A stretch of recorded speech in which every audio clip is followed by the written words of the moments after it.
अस्सलाम वालेकुम। सबसे पहले मैं आपको आज के सेगमेंट स्प्रेड पॉजिटिविटी में खुशामदीद कहता हूँ। एक्चुअली वजूद व वजदान का हर एक ज़र्रा, चरिंद परिंद से लेकर अशरफुल मखलूक़ात इंसान तक, हर एक शख्स नामूस रिसालत पर अपनी जान का नजराना पेश करने के लिए कभी भी पीछे नहीं हटेगा। तो अशरफुल मखलूक़ात होने के नाते ये हमारा फ़र्ज़ है कि हम हज़ूर अकरम सल्लल्लाहु अलैहि वसल्लम की शान के लिए अपनी जान तक कुर्बान कर दें, और मुसलमान कभी भी इस चीज़ से पीछे नहीं हटेगा। एक्चुअली गुज़िश्ता कुछ दिनों से गवर्नमेंट और तहरीक लब्बैक के कारकुनान के दरमियान जो चपकलिश देखने में आई, जो कीमती जानें गंवाई गई, ऐसा नहीं होना चाहिए था। एक्चुअली बहुत सारे ऐसे पहलू हैं जिनको नज़रअंदाज किया गया, जिसकी वजह से हालात ऐसे बिगड़े। देखिए, सबसे पहले मैं कुछ पॉइंट हाईलाइट करना चाहूँगा। हम जानते हैं कि फ़र्द कायम रब्ते मिल्लत से है, तन्हा कुछ नहीं। मौज है दरिया में, बैरूने दरिया कुछ नहीं। इस चीज़ का मैं अगर समराइज़ कर दूँ तो ये है कि अगर आज 50 मुस्लिम ममालिक यकजान होते तो ये नौबत कभी ना आती। सबसे पहली चीज़, अगर 50 मुस्लिम ममालिक फ्रांस के 50 सफ़ीरों को अपने मुल्क से बेदखल कर देते तो हालात कुछ और होते। अगर 50 मुस्लिम ममालिक फ्रांस के साथ तिजारती ताल्लुकात, each and every type of relation ख़त्म कर देते तो हालात ऐसे ना होते। देखें, मैं जानता हूं कि पाकिस्तान एक इस्लामी मुल्क है, इसके अलावा और भी मुस्लिम ममालिक हैं। दुनिया के किसी कोने में, किसी मुल्क में अगर एक मुसलमान है तो यकीनन उसके दिल में मोहम्मद सल्लल्लाहु अलैहि वसल्लम की मोहब्बत है, और वो उसके लिए अपनी जान दे सकता है। तो आपने सोचा है कि हमेशा से ही पाकिस्तान का पीएम, पाकिस्तान के लीडर नेशनल और इंटरनेशनल फॉर्म पे इस्लामोफोबिया को, नामूस रिसालत जैसे नाजुक मौजू को डिस्कस करते आए हैं। आप तैयब उर्तुगान और बहुत सारे लीडरों की मिसालें देते हैं।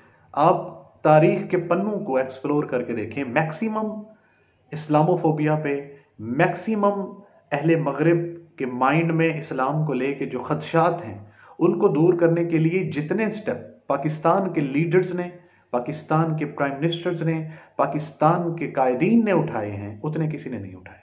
क्यों? देखें, हम कुछ दिन पहले यानी कल या परसों इमरान खान साहब की तकरीर हम लोगों ने सुनी।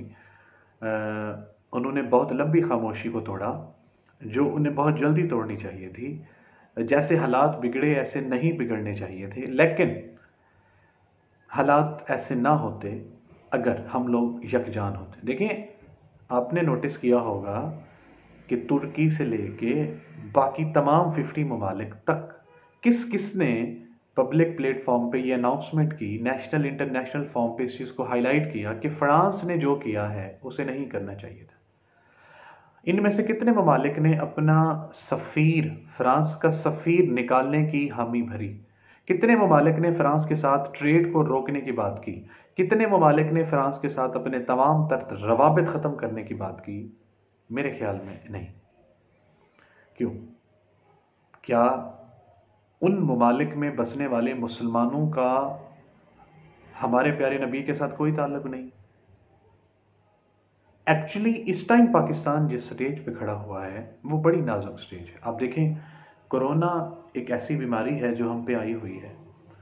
एक्चुअली आज की कोरोना की जो रिपोर्ट थी उसके मुताबिक लाहौर में कोरोना की जो परसेंटेज है 36%।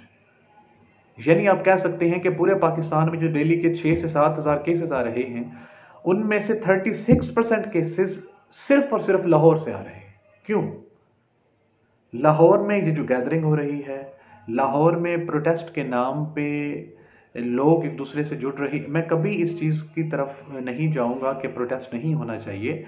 एक्चुअली मैं यही जानता हूँ, हमारी मुकद्दस किताबें, हमारी अहादीस, हमारी आयत कुरानी हमें क्या सिखाती हैं। देखें, एक सिंपल सी चीज़ हम लोगों ने बचपन में सुनी है, अब भी हमें ये चीज़ पढ़ाई जाती है कि अगर कहीं पे जुल्म होता हुआ देखें, सबसे पहले आप उसको अपने ज़ोरों बाजू पे रोकें, ज़ोरे बाजू पे रोकें। अगर आप ऐसा नहीं कर सकते तो ईमान के दूसरे दर्जे की तरफ जाएं, जो ये है कि आप उसको अपनी ज़ुबान से रोकें। अगर आप इस चीज़ की तरफ भी नहीं जा सकते तो सबसे कमज़ोर तरीन दर्जा जो ईमान का है कि आप उसको दिल में बुरा जाने, आप उसकी तरफ जाएं।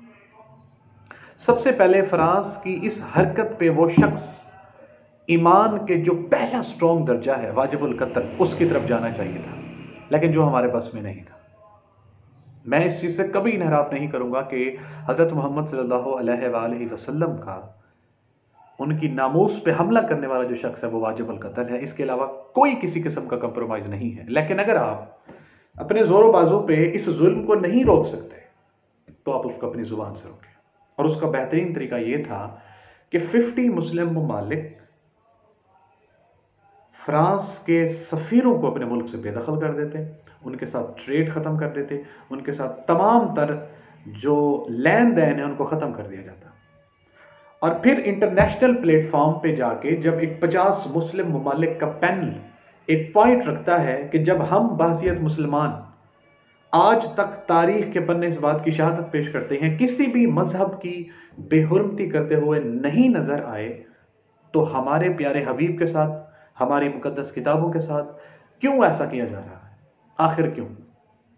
हम लोग ये चीज अगर उस टाइम करते तो आज मामलात ऐसे ना होते। लेकिन आप देखें, मैं मुसलमानों को खिराज अकीदत पेश करता हूँ, ख़ुसूसन पाकिस्तान के मुसलमानों को, कि जब भी दुनिया के किसी कोने में नामूस रिसालत पे बात हुई कि हम लोग बढ़ चढ़ के अब सामने आए, तमाम तर पाकिस्तान के मुसलमान आगे आए।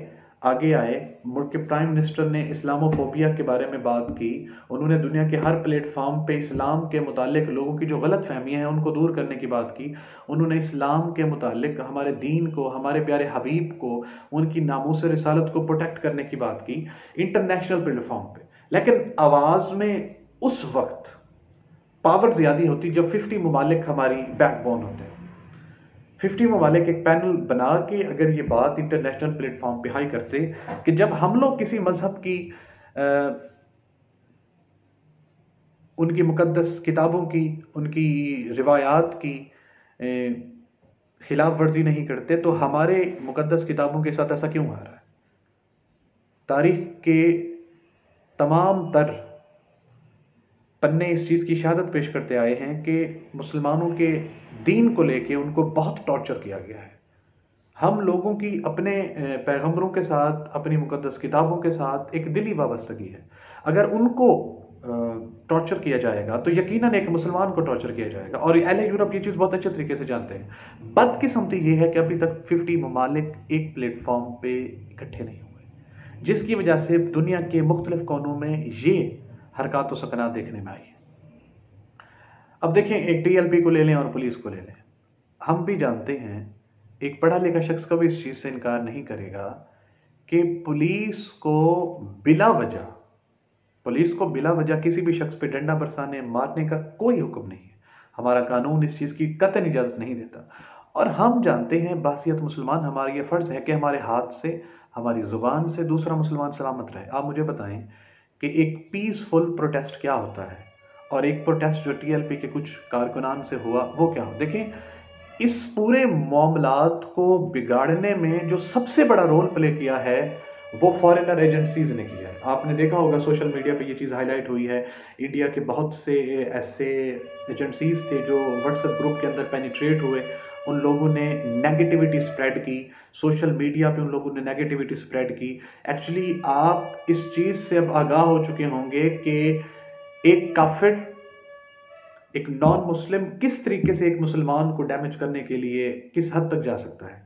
आप ज़रा सा एक कोना, अपना सॉफ्ट कॉर्नर छोड़ेंगे तो वो आपको कितना हाईलाइट तरीके से डैमेज कर सकते हैं। हम इस चीज़ से कभी आगाह नहीं हुए, तो उन लोगों ने नेगेटिविटी स्प्रेड की।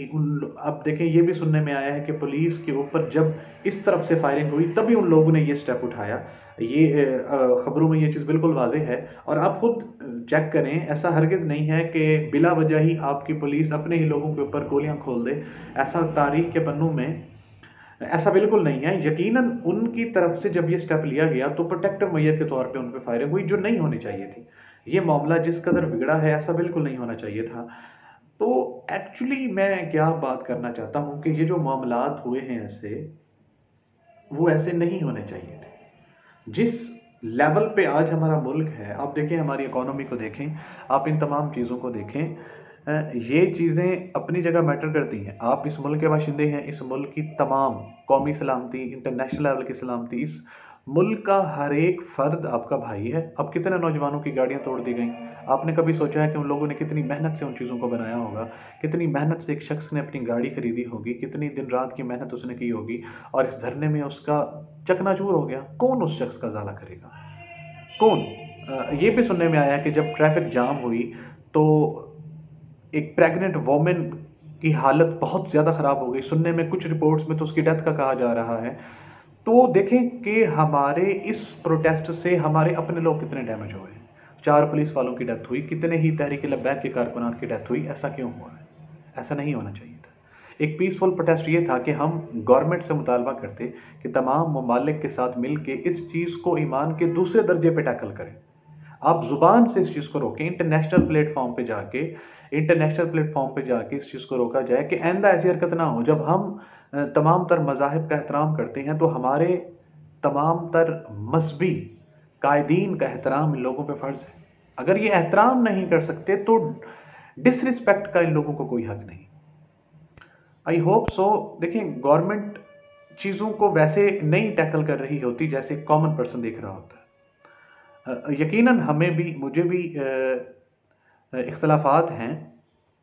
इमरान खान साहब से बहुत से मकामात पे इख्तलाफात हैं, लेकिन उनके कल जो पॉइंट हाईलाइट हुए वो यकीनन उन्होंने अच्छे पॉइंट हाईलाइट्स किए हैं, लेकिन उन्होंने इस चीज़ को स्किप किया कि उन्होंने पुलिस के जो शहीद हैं उनको गिनवाया, और टीएलपी के जो अफेक्टेड अरकान हैं उनमें जो शहादतें हुई हैं उस चीज़ को उन्होंने फरामोश किया। ऐसा नहीं होना चाहिए। मुल्क पाकिस्तान हम सबका मुल्क है, इसमें कोई दो राय नहीं है। हम इसके बाशिंदे हैं और हम ही से ये मुल्क कायम है। लेकिन जब तक हम लोग, पहले तो पाकिस्तान के ईच एंड एवरी पार्टिकल को यूनाइटेड होना चाहिए। जब तक हम अपने मुल्क के साथ मुखलिस नहीं हैं, अपने लीडर के साथ मुखलिस नहीं हैं, देखिए, एक मस्जिद का इमाम है, आप उसके पीछे अगर दिल में कोई उसके लिए खुंदक लेके नमाज़ पढ़ेंगे तो वो कैसे होगा? ऐसा नहीं होता। नहीं, आपको इख्तलाफात हो सकते हैं, लेकिन हम पॉजिटिव पहलुओं को इग्नोर नहीं कर सकते। एक शख्स, हमें उम्मीदें हैं, आई होप सो, कि इंशाल्लाह जल्द से जल्द पाकिस्तान के हालात नॉर्मल होंगे। लेकिन इंशाल्लाह इंशाल्लाह इंशाल्लाह एक दिन ऐसा ज़रूर आएगा जिस दिन मुल्क में ये कानून पास होगा कि नामूस रिसालत पर बात करने वाले शख्स को सज़ाए मौत दी जाएगी। उसको उसको ज़िंदा रहने का कोई हक नहीं है। और ये बिल उस वक्त पास होगा जब तमाम मुस्लिम ममालिक यकजान होकर ये करारदाद इंटरनेशनल प्लेटफॉर्म पे पेश करेंगे। अब देखिए, इसी से आप गैस कर लें कि सिर्फ पाकिस्तान के सफ़ीर निकालने से फ्रांस पे क्या असर होगा। मुस्लिम हमेशा से एक शॉर्ट गैप के बाद ये एक्टिविटी होती है, मुसलमानों को डैमेज किया जाता है। तो खालिक यज़्ज़ान की हज़ूर इतनी सी दुआ है कि ऐ मेरे मालिक, इस चीज़ को इंश्योर कर दिया जाए कि आइंदा ऐसा कोई स्टेप ना लिया जाए किसी भी नॉन मुस्लिम की तरफ से। हम इतना स्ट्रॉन्ग कर कि हम ईमान के पहले दर्जे पे इस मौजू को, इस मसले को टैकल करें, इस्लाम के पहले दर्जे पे। हम लोगों के बस में नहीं था, इंटरनेशनल इशू है, हम लोग इस्लाम के पहले दर्जे पे इस इशू को टैकल करें, दूसरे तीसरे दर्जे की नौबत ना आए, हमें इतना मजबूत कर दें। तो स्प्रेड पॉजिटिविटी में मेरी जितनी भी बातें हैं इनको पॉजिटिव लिया जाए, नेगेटिव नहीं। मेरा यही पॉइंट ऑफ व्यू है कि हम लोग एक पीसफुल प्रोटेस्ट करके तमाम तर मुसलमानों को morally, physically, mentally, socially disturb किए बगैर अगर अपनी बात मनवाने में कामयाब रहे हैं, तभी एक प्रोटेस्ट पीसफुल प्रोटेस्ट था। बाकी तमाम मुस्लिम ममालिक से मुझे बेहद मायूसी है कि सिवाय पाकिस्तान के ही, हमेशा से पाकिस्तान ही इस मामले पे बढ़ चढ़ के बात करता आया है। क्या हमारे नबी बाकी मुसलमानों के नबी नहीं हैं? क्या हमारे प्यारे नबी की नामूस बाकी ममालिक के मुसलमानों के लिए अहमियत नहीं रखती? ऐसा क्यों है? आज का मेरा यही सवाल है कि क्यों क्यों बाकी 50 मुस्लिम ममालिक इस चीज़ पे हमेशा से खामोशी इख्तियार करते आए हैं? क्यों? आई होप सो कि आप इस चीज़ को सोचेंगे और मुझे फीडबैक ज़रूर देंगे। मेरे खुदा हाफिज़।